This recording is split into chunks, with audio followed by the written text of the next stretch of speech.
Facebook'ta bir post bölüşkөн, ошол боюнча.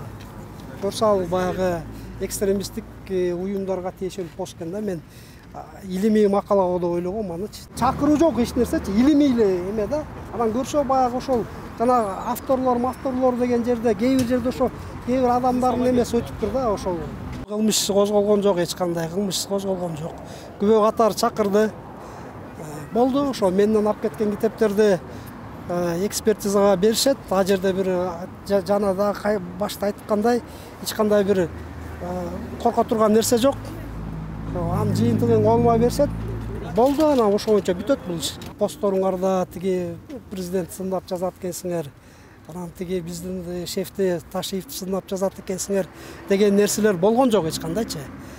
Жакшынакандай мындай кичипейил мамиле кылышып эле мындай жерге чейин келип байке мыйзам боюнча ушундай күбө катары баягы көрсөтмө берип коюңуз дедим. Мен макул дедим, берип койдум, ошол эле болду. Тинтүү кылганда бүт баарын аңдап неме кылып текшериштиби? Камера менен эле мындай эме кылышты, анан тиги текшеришти го. Күбөнү. Анан бул жерден бир эме кылбай эле коелу деп эсептейм мен. Мисалы өтө ажиотаж баягы өзүмдүн бир мыйзам чегинде иш кылышты деп ойлойм. Анан коркула турган нерсе жок бул жерде. Мыйзам чегинде эле эч кандай бир эме катары жок эле бүтөт бул иш.